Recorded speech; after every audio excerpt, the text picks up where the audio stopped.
Hello, my dear friends. How are you doing? Hope you are having an amazing day and not having to deal with drama. Ready for new stories I have for you today?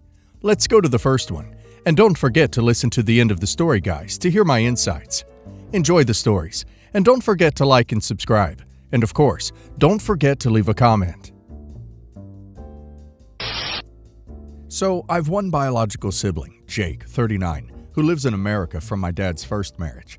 And my parents adopted a girl, Ella, 27. Both Ella and I are the same age, 27 female. There's literally 8 months between us. Our bio moms were friends. Ella and I had a good sister relationship growing up, but around 15, she started to be a major B by pulling the "you're not my parents" or sister card, and making life genuinely difficult for everyone. My parents never lied to her about being adopted, nor treated her bad. Actually, looking back, she got treated better than me, especially in our teenage years. The minute she turned 18, she took her college fund and whatever she could steal, then ran to live with her real family. My parents tried to get in contact with her, but she blocked them and threatened to get police involved when they went to her aunt's house to talk to her. She was always in contact with her bio mom's family, so my parents knew them. Very nice people. 2 months later, on my 18th birthday, she sent me a card with a long letter how she hated us and only stayed till she could get her hands on the money she was owed, and that she wished us the worst in life, especially me, because I didn't deserve to have living parents. That was the moment I realized she was never my sister. We lost Dad during virus. Mom tried to get in contact so Ella could say goodbye, but no luck. Then in September, Mom passed away due to a brain aneurysm. I didn't reach out because I didn't give a crap about Ella. Ella's aunt and grandmother are still in contact with me, even attended my parents' funerals. I mentioned to them I will be selling my parents' home and moving to America to be closer to Jake and my nieces. I'll mention Ella legally got herself emancipated from my parents, even though her bio and family begged her not to. My parents' home is in London, in a good area. Like, if you look out the window long enough, you'll see an important person pass by car, so I will make good money from the sale. Ella tried reaching out by email, calls, and third parties. It's obvious she wants money, so I've ignored her. She turned up at my house today. She asked about the sale, saying that she, as my sister and my parents' daughter, deserves something out of it. I told her she lost all right when she cut them off. Ella started crying, saying she knows she messed up. But apparently, she met a guy in a group for adoptees who twisted her mind against not just our family, but her bio family. She told me she wants to leave him, but she had 2 kids, so she'd need help financially. She also admitted after he forced her to do most things, and at the end, she was ashamed to reach out to us, and with me moving, her window of opportunity is closing. I told her I didn't care for her lies and manipulation. I'm not my parents. We aren't family, and to leave my parents' home before I call the police. She said she made a mistake, to please help her, because we are sisters. I just screamed at her to leave because I don't have a sister. My brother thinks I should have helped her, and I acted cruel towards her because I don't know what it's like to not have both parents growing up. So now I'm rethinking my decision. She made her bed. Her crocodile tears aren't good for anything. She wants money and nothing more. Ella chose to slash and burn on her way out of OP's parents' home and continued with her stance, never making any effort in almost a decade to rebuild the bridge to OP's parents that she had burned. That is sad that she allowed them both to die with no proper apology to them. Obviously, they'd done a lot for her, and she repaid them with venom. OP definitely doesn't owe her anything and should completely ignore her. And now let's hear the community's opinion. Fluffy Sheepy says, "Nope, not the a-hole. She was young, but she was still an adult when she left. She made her choices, and now she has to deal with them like anyone else. If Jake feels so bad for her, then he can offer to help out of his own pockets. But you don't owe her anything.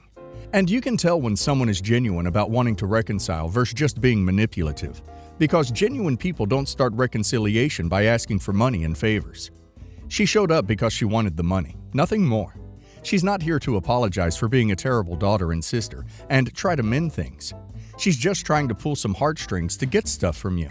And people should remember that regardless of age, relationship, or any other factor, someone who only ever contacts you when they want something from you is neither family nor friend, period." Natasha Overworld says, "Tough. She's an adult. Her bad choices are her responsibility, especially since she's only showing up when there's money involved. Not the a-hole." Dandelion Lemon says, "Not the a-hole. It's one thing to yell at your parents something like, "You're not my parents," as a teen, but that is not what she did. She went totally scorched earth with the family and was so cold about it. I don't know how you come back from that. And she stayed away until there was an inheritance. I'm the oldest of 3 siblings. My sister is 5 years younger, and my brother is 9 years younger. We're all educated, married, employed, and doing well. My husband and I bought our house 6 years ago, entirely on our own savings. My parents gave us $5,000 as a move-in gift, which we were very thankful for, and bought a much-needed fridge, oven, and microwave. My parents retired a couple years after that in their late 50s, on full pensions with a paid-off house and vacation property. Last year, my mom received a $450,000 inheritance from her parents. Shortly after that, my brother and sister bought a house. My sister bought a detached house in a cool part of the city for $900,000. My brother bought an income property in the suburbs and rents the other units out for about $800,000. My sister and I are close, so I asked her if Mom gave her money. She said yes, $50,000, and my brother had gotten the same. My parents don't know that I know this. It's hard to compare situations. I was able to buy a house before my siblings because I'm older, so had more time to save. But also because houses were cheaper then. Me and my husband saved hard for our house. We never went on vacations, would eat out 3 times a year, birthdays and anniversary, and have no tattoos. Our house was $600,000, probably worth $900,000 now. My sister makes more money than I did at her age, inflation adjusted, but her and her boyfriend frequently go on vacations, eat out, and have expensive tattoos. So she didn't have as much saved up to buy a house, but she could have if she'd saved harder. I have no idea what my brother's financial situation is, but he's in fintech, his wife is in tech, and they both work from home.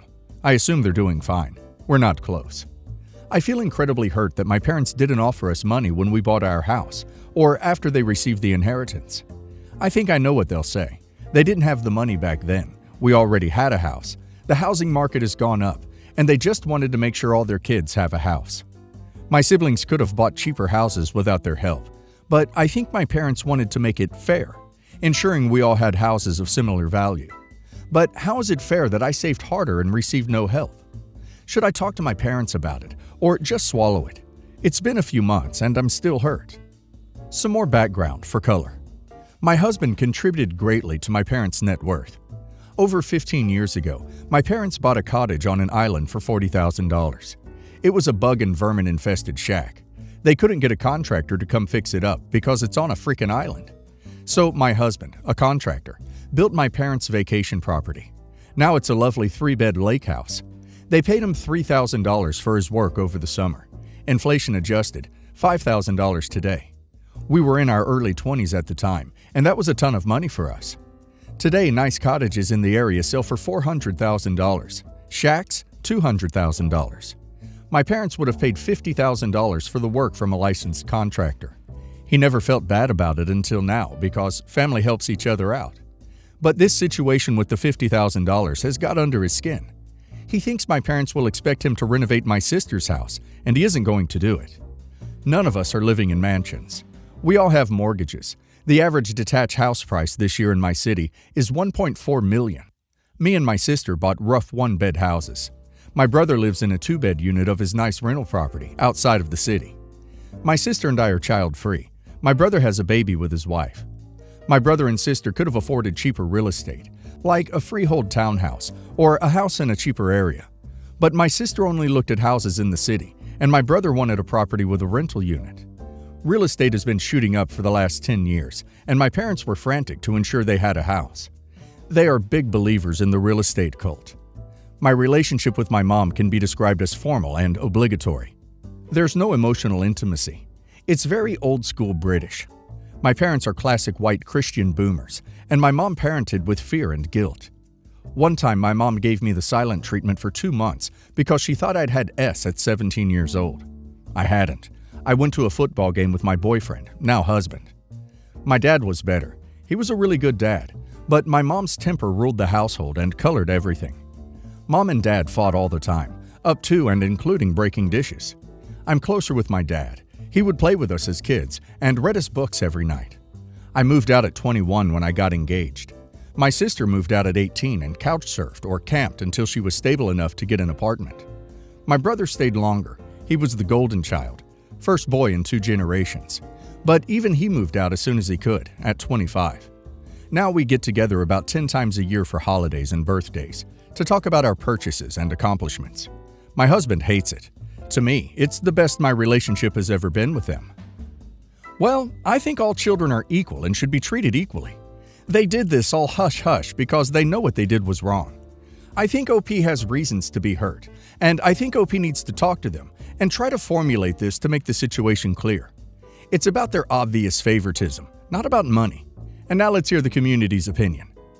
Entertaining Tuesday says, "It seems the negative comments are making it about the money and actually getting some or implying you feel entitled. Seems you're more confused or hurt about it. I really don't see the harm in talking about it. You are all adults. Personally, I see your parents making up some crappy excuses if you confront them. But who knows, maybe they won't. At this point, you've known for months and it isn't sitting well with you. I think if your husband's point is valid, that they treat you differently, then money aside, that may still be a valuable conversation to have, sharing how you feel around that. Be careful, as they may try to twist your feelings into guilting them for $45K. Not communicating about it and bottling it in like people are suggesting is the emotionally immature thing to do. The stories on here are only a small picture and represent people having sometimes pretty crazy stories. But read them and see how many would be better if the people effectively communicated. New Raspberry 2489 says, "I can see where your parents are coming from, but they should also understand how you would feel. It's not like it's 5K, but 50K, and 6 years isn't really that long either. Didn't they think to at least give you something from this inheritance? Or explain their thought process? Perhaps not as much, but still something to do what you wanted. If it were my parents, I would at least have the conversation where I'd explain that I know I'm not entitled to their money, but their choices have made me feel uncomfortable, especially considering the disparity in how much was given. Did it need to be so much? But you may have to accept it for what it is, and just be grateful that your family are lucky and all doing really well thanks to this money. Choosing to be grateful, rather than letting resentment creep in and ruin the relationship you have with your parents and sister." Long story short, I absolutely hate my mother-in-law. She has been nothing but nasty and spiteful since I met her. I was a young girl just in college, and even then she would try to push me around and humiliate me. I think she was terrified of being alone and took it out on me. A week before the wedding, she poured her red wine on my wedding gown. I have never in my life felt rage like that. We had to be physically pried apart. The worst thing is, it wasn't even about me. Mother-in-law went to the wedding of the guy she was in love with, came home obviously not in the best mood, and then just on a whim, destroyed my freaking dress. It was the worst moment of my life. We rushed it to a cleaner's, and they weren't able to get it all out, but faded it, and we added some flowers over it. And all over some freaking guy. Mother-in-law went back and forth between apologizing to saying it wasn't her fault because she had asked me multiple times to move the dress off of her kitchen counter, in a bag obviously, which, yeah, I can admit that I dropped the ball by not moving it. Needless to say, she was uninvited from our wedding. Well, apparently karma isn't a thing, because that was 3 years ago, and now mother-in-law is getting married to the freaking guy. She's having an actual wedding, though I would think she would be embarrassed enough to just go to the courthouse. We are no contact. Like, she has grandkids she will never hold, and I'm not invited because she knows I'll frickin' destroy it. But my husband is invited. Usually he backs me, but he has asked if it would be okay if he went, and I'll admit I lost it on him. I screamed at him that he is selfish and spineless, and what type of man would choose their mommy over their wife? He says it was a long time ago, and she was depressed, and he'd like to be there for such a monumental day. Imaginary Scallion 371 says, "With women like this in his life, I'm impressed of how your husband is holding up. Hopefully your child is better than both his mom and wife." Hung White Boy 25 says, "You're the a-hole. Mother-in-law, as you said, is no contact with you. Your husband isn't begging you to reconcile or taking your child to see her. That would be him choosing his mommy over you. By the way, you won't like hearing this, but the way you reacted in that last paragraph, you sound exactly like your mother-in-law." Legitimate Meal 2290 says, "You're exactly like her. Everyone sucks here, apart from your poor, spineless, henpecked husband.